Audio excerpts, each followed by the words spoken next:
Oi, gente, tudo bom? Vamos lá para fazer uma rápida aula sobre a América Latina e sua geopolítica no momento atual, beleza? Vou passando. O primeiro país que vamos falar é o país, né, muito famoso, já saiu em alguns filmes sobre cartéis, sobre o tráfico, sobre drogas, tá? É a famosa Colômbia, né? Por que, professor, é famoso? Por causa de ser o maior produtor de cocaína do mundo, tá bom? Quem assistiu Narcos, Pablo Escobar, né? É o país que teve esses momentos difíceis na sua história, tá? Maior aliado dos Estados Unidos, né? Na América do Sul, tem bases militares norte-americanas no seu território, tá? Aí, como eu falei, o país vivenciou diversos distúrbios políticos ao longo da sua história, com destaque para a atuação de grupos armados. Ah, professor, como assim? Quer dizer, né, que no século XX, no pós-Segunda Guerra, onde causa, né, onde o mundo todo é um tremendo barril de pólvora. Então, vários países têm regimes, capitalismo, socialismo, né? O exemplo da Colômbia foi o quê? O governo capitalista e tinha grupos armados, né, guerrilheiros querendo tomar o poder. O exemplo é as Farc, que vamos falar, que é um braço armado, né, que vivia é, na mata querendo derrubar o regime do governo, tá bom? E também ainda tinha os cartéis, né, de drogas comandando a região. Isso quer dizer o quê? É um país que não tinha a estabilidade política e econômica na sua história. Então, grupos armados, milícias, cartéis gostam disso para tomar o seu território, tá bom? Aí coloquei também, né? Combate ao narcotráfico marcou sua história. Sim, desde os anos 80, Estados Unidos ajuda, né, a Colômbia com combate ao narcotráfico. Isso quer dizer porque o quê? Que os Estados Unidos é o maior consumidor, então afeta totalmente a população, né? Teve um boom da cocaína nos Estados Unidos nos anos 80 e 90 que estava acabando com a população jovem norte-americana, tá bom? Isso quer dizer o quê?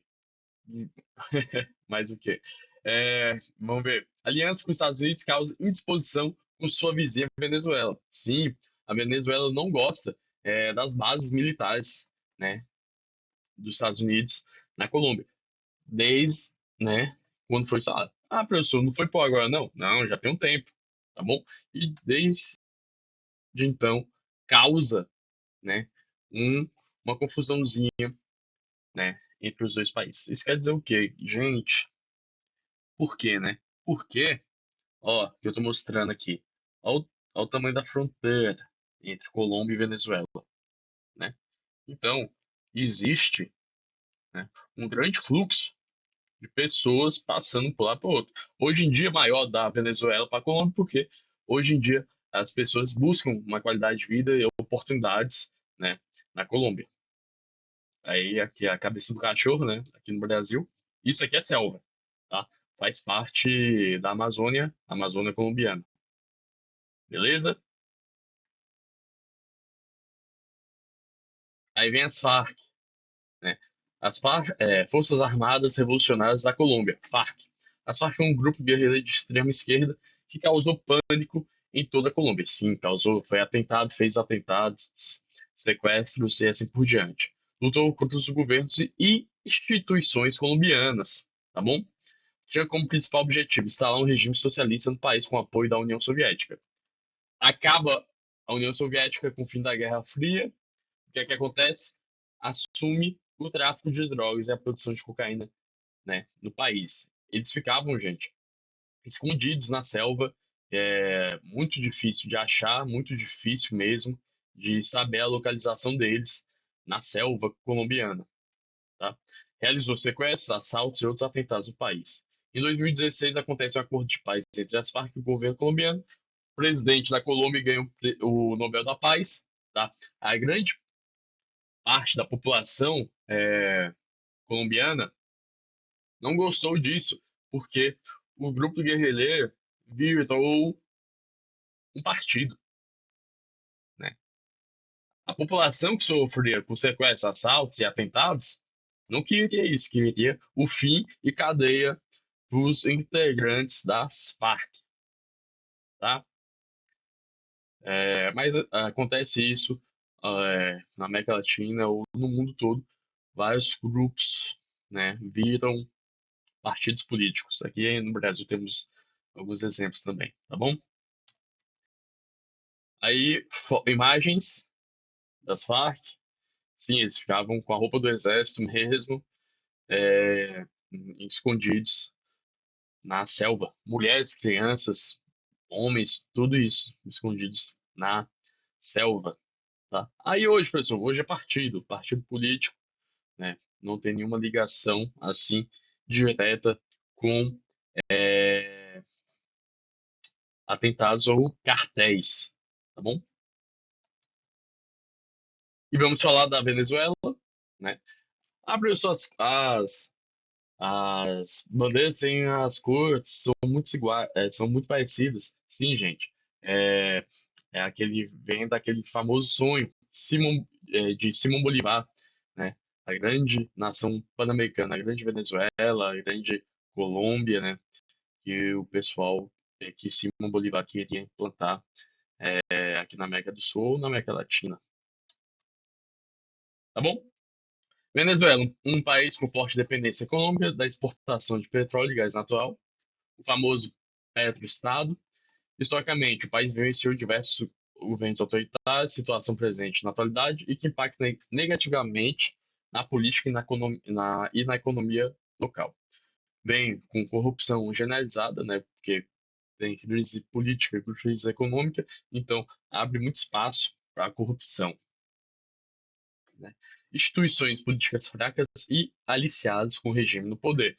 Por os governantes atuais se manter no poder, eles têm que manter toda a estrutura aliada, né? É porque eu gosto da ideia dele e eu vou ser aliado dele. Não, a gente vive num mundo capitalista, num sistema que a gente precisa de dinheiro, né? Então, na Venezuela existe, né, desde o legislativo, judiciário, sim, tudo isso é corrompido, né? Tudo isso está na mão do regime do poder, tá bom? Aí, teve seu auge econômico na década de 1970, onde ocorreu uma melhoria dos índices sociais. Aí, o que que houve? O pessoal consumiu muito, mas não reinvestiu, né? Ah, professor, como assim? Gente, se você é dependente de só uma fonte de renda, você tem que melhorar essa fonte de renda. Você não pode ficar presa naquele modo antigo, né? E foi passar os anos, a Venezuela não fez isso, né? E é uma das maiores produtoras de petróleo e gás natural do mundo. A gasolina, o petróleo venezuelano é muito melhor que o brasileiro. Teve época de pessoas que saíam daqui do Brasil e iam comprar gasolina ou os derivados lá na Venezuela. Na região norte mesmo, as pessoas faziam isso. Tá? Aí acontece o quê? Os anos 80, totalmente em crise econômica, afunda o país, né? Em crise econômica, social e política. Aí, aí quem aparece? Esse é o mapa da Venezuela, tá bom? Selva amazônica venezuelana, Brasilzão aqui. Aqui é uma parte Eusébio, se eu não lembro assim o nome, que eles querem invadir da Guiana, porque tem um alto valor, né, de recursos naquela região. Beleza? O que que acontece? Anos 80, crise, anos 90, crise, e quem aparece? Hugo Chávez. Hugo Chávez, no final dos anos 90, né, tenta se reeleger, mas não consegue. Só se reelege no início dos anos 2000. O povo acha, acha ótimo, mas a infraestrutura da elite, da burguesia, derruba ele. Mas o povo começa, né, a querer, se revolta e ele volta ao poder, tá? Ele ficou de 2002, vamos pegar assim, até 2012 no poder. 10 anos no poder, né? Vinha, prometia livrar o país da corrupção e ajudar os pobres, reduzir o poder das elites, né? Totalmente nacionalista, nacionalista, socialista.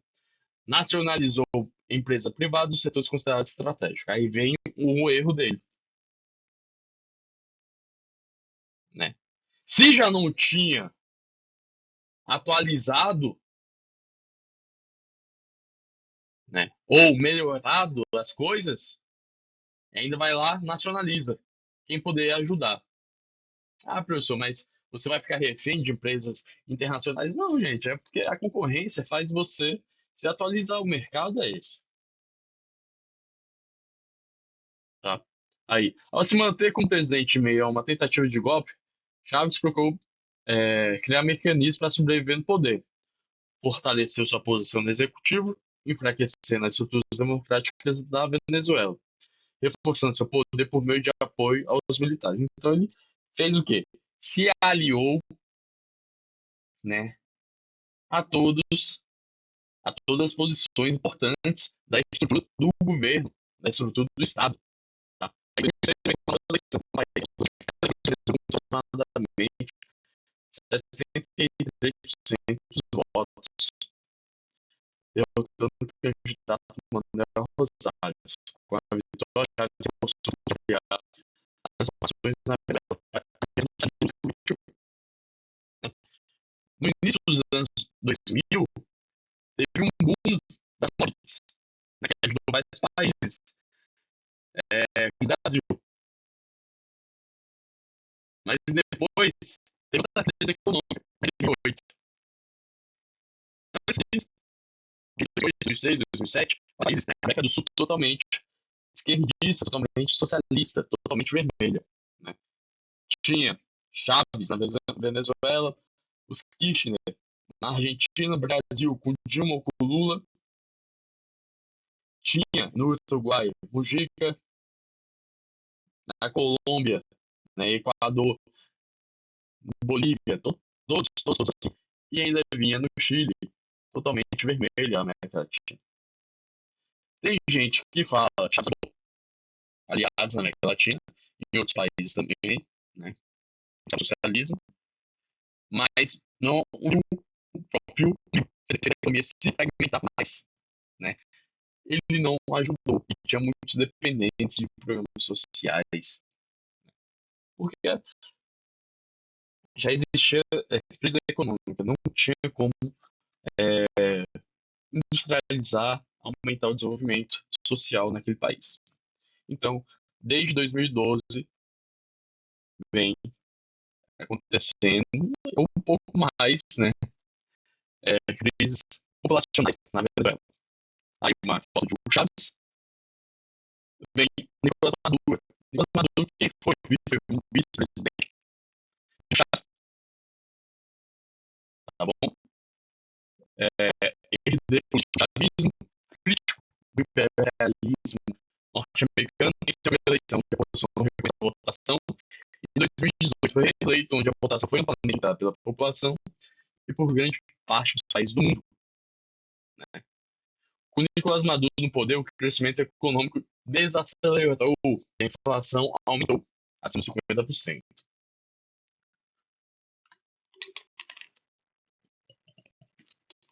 Bem, professor, então quem consegue manter no poder ainda com tudo isso? A mesma coisa. Os aliados dele, o executivo e as forças militares, estão bem pagas. Né? E nem ninguém consegue derrubar Nicolás Maduro. Vem Estados Unidos colocando 50 milhões de dólares na sua cabeça, ou informações onde ele possa estar, né? Colocando forças militares na costa venezuelana, com aviões em Porto Rico, a pouco menos de 1.000 quilômetros da Venezuela. Isso pode causar uma invasão, um ataque na Venezuela? Pode, mas também não pode causar nada, né? Às vezes eles conversam e, né, Nicolás Maduro sai, mas muito difícil ele sair do poder sozinho, tá bom? Aí, protestos populares que pedem produtos básicos para a população sobreviver são reprimidos pela polícia. Gente, produtos básicos, papel higiênico, absorvente para as mulheres, arroz, feijão, lá. E que difícil, se você pegar algumas imagens é, na internet, os mercados estão vazios, são produtos. Seu governo é considerado extremamente polêmico, que é acusado de autoritarismo, má administração econômica, corrupção e envolvimento com o tráfico de drogas. No seu governo, mais de 10% da população fugiu do país nos últimos 10 anos. Então, acontece uma baixa demográfica por causa, né, da migração das pessoas daquele país, uma corrupção enorme, né? O dinheiro não vale nada e ainda aparece o tráfico de drogas para se manter ali no poder. Tá puxado por. Aí quem apoia ele? Rússia, China, Brasil, apoio, mas fica muito no. De não se queimar, né? Aí a foto dele, isso foi no evento, a gente pode ver no Day de Cuba. Protestos contra o Maduro.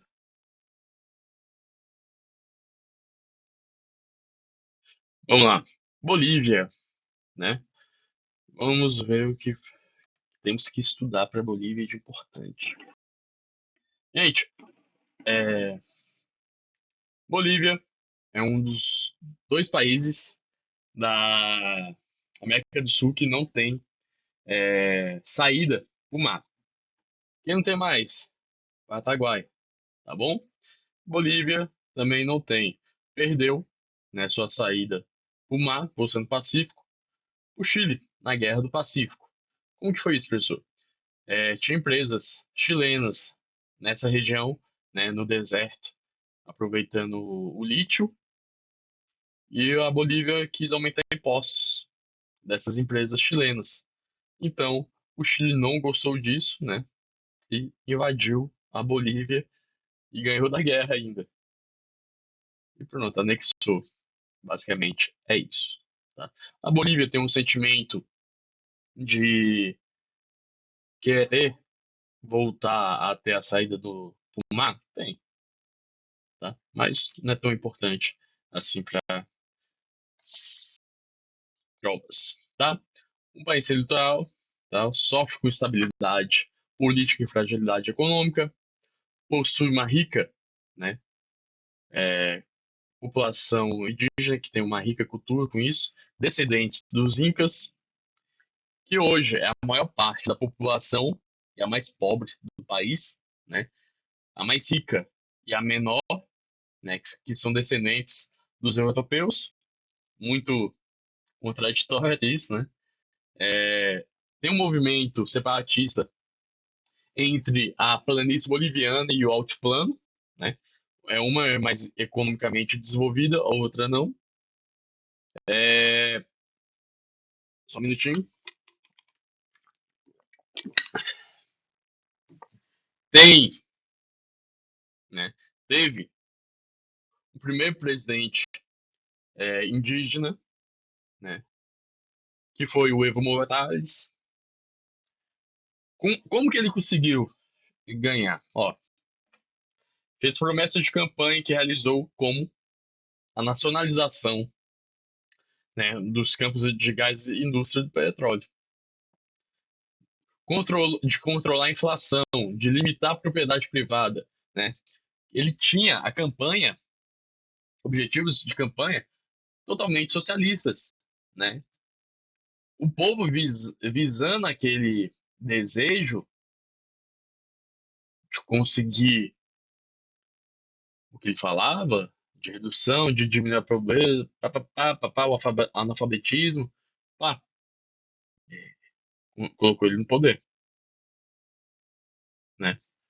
Aí falou, e aconteceu, né? O início de mandato dele, do Evo, foi muito bom, controlou a inflação. Aí o que aconteceu? Com a nacionalização, limitação de propriedade privada, muitas empresas fugiram do país. Aí o que acontece? Nacionalizou uma parte da Petrobras na região, que causou um problema com o presidente Lula na época. Gente, essa questão aí do gasoduto da Petrobras é de suma importância, porque o Brasil nos anos 90 investiu milhões e milhões de dólares nesse gasoduto na Bolívia. E chegou o Evo, nacionalizou a nossa empresa. Teve uma parte, né, dos militares do exército que queria invadir a Bolívia, para não deixar isso acontecer. O Lula que não deixou o exército fazer isso. Então, cedeu, né, a parte do gasoduto totalmente para a Bolívia. Né? Isso aí tem muita gente que ainda guarda rancor, tá bom? Aí vem limitação da propriedade privada. As pessoas não poderiam, empresários, não poderiam ter grandes propriedades privadas. Teve controle estatal em diversos setores da sociedade e modificou o sistema de reeleição para cargos do poder executivo. Isso quer dizer o quê? Ele queria se manter muito tempo no poder, né? Ali tinha o seu amigo na Venezuela querendo fazer isso também, então ele pensou em fazer e conseguiu, tá?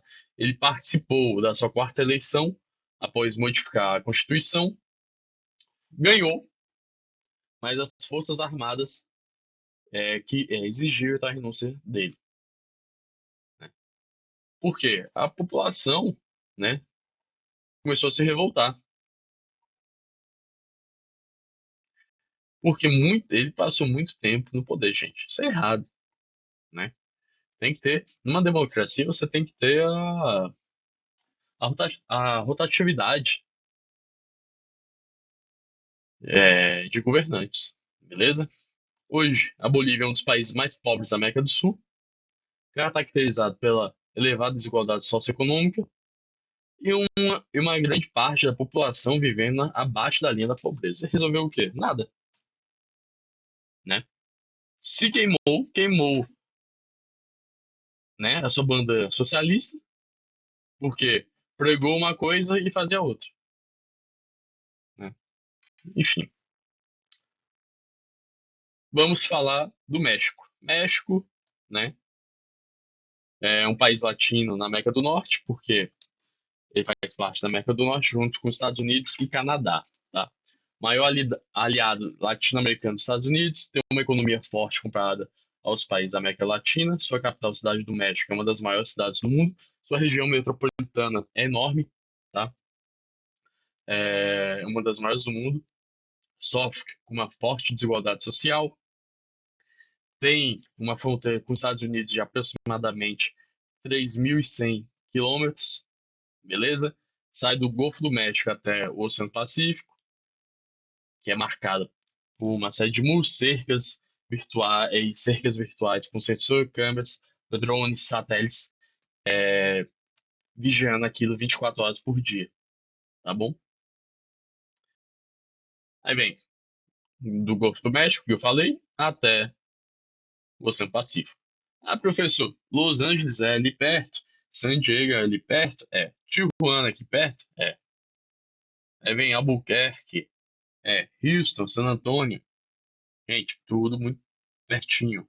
Phoenix, Tucson, né? Quem assiste muito seriado, quem conhece um pouco mais a cultura norte-americana, conhece isso.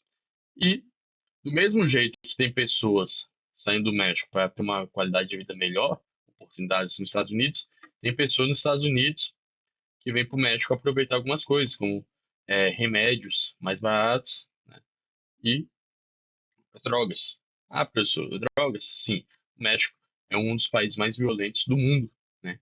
E tem lá os cartéis mexicanos. Os principais cartéis mexicanos do México é Beltrán Leiva, Golfo, Sinaloa, Los Zetas, Juarez, La Família e Tijuana. Os grupos rivais estão em constante conflito para a ocupação territorial, fato que tem provocado uma série de assassinatos no país, inclusive de pessoas que não possuem envolvimentos com cartéis. É o famoso, né, matando civil à toa. Pessoas morrem por estar perto, né, de atentados, né, de guerras, de grupos terroristas ou grupos do narcotráfico. Uma coisa que acontece aqui no Brasil, mas é milícia ou facções nas favelas, né? Quando acontece guerras de facções, rola isso também. Pessoas civis, né? Que não tem nada a ver com a droga morrendo, tá?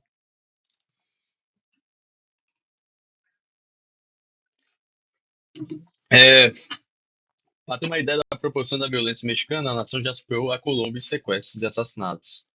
Então, passou o país que era a referência da violência, que é a Colômbia. Hoje é o México. Aí que tem 17 cidades mexicanas fazem parte das 50 mais violentas do mundo. Aí fala, e o Brasil? O Brasil tem entre 7 e 10 cidades, né, nessa lista. A, as cidades brasileiras são localizadas na região norte e nordeste, tá, gente? Uma que eu fiquei até perplexo, é Maceió. Maceió, um dos pontos, né, do turismo do Brasil e que de destaque do turismo brasileiro. E tem isso. Do mesmo jeito que é uma cidade linda, é uma cidade violenta, né? É de se pensar, de se analisar. Aí vem. O poder do narcotráfico mexicano é forte e se alastra para os países vizinhos da América Central e Caribe. Então, eles já começa, né? A guerra já está se espalhando para outros países. Os Estados Unidos tem um discurso de estar lutando contra esses cartéis, né? Tem alianças no sistema jurídico mexicano com o sistema jurídico norte-americano, que é o quê? Prender o líder mexicano do cartel, ou bandido assassino, e manda para os Estados Unidos, por causa que as cadeias norte-americanas são mais seguras sem corrupção, tá bom? Aí um líder, mais uma operação em conjunto do Exército Mexicano com a Polícia Federal aqui do Brasil, né? Droga. Aí vem, dos 127,7 mil imigrantes venezuelanos que entraram no Brasil pelo município de Pacaraíma, lá em cima, na região da fronteira de Roraima, no ano passado, isso em 2018. Ano passado e neste ano, mais da metade já deixou o país. Dos 68,9 mil que saíram, a maior parte fez o caminho da via terrestre, 21,1 mil por via aérea. De 2015 a junho deste ano, 56,7 mil venezuelanos procuraram a Polícia Federal, né? Nesse período, 35,5 mil pediu refúgio e 11,1 mil solicitaram residência no Brasil. Aí vamos ver.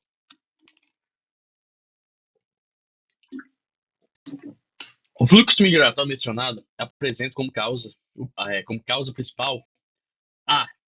A entrada da Venezuela no Mercosul. Tem nada a ver, né? B. Política de emprego e renda no Brasil. Em 2018 e 2019, o Brasil estava se destacando em renda e emprego. C. Política de cooperação na Unasul. D. Sistema de saúde pública no Brasil. E é crise econômica. Isso quer dizer o quê?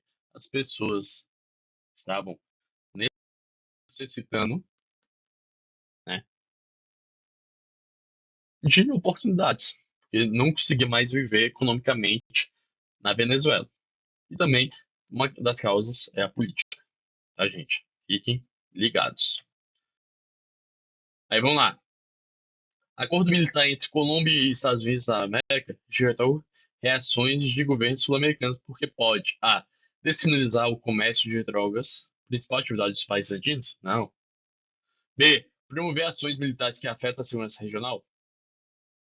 Ações militares podem pesquisar, achar alguma coisa, investigar alguma coisa, tomar, tomar algum país, assim por diante. É isso que quer dizer, tá bom? C. Combater o terrorismo islâmico? Não. D. Provocar movimentos separatistas no interior dos países sul-americanos? É aquela, mas isso ser mais nos anos 60, 70, 80 ali por diante, tá bom, gente? Mas isso não existe mais. Controlar o fluxo comercial entre os dois países afetando interesses da Venezuela? Nada a ver também. Aí, né? Venezuela já vem criminalizando. E também Estados Unidos fala que o ditador Nicolás Maduro da Venezuela é um traficante de drogas.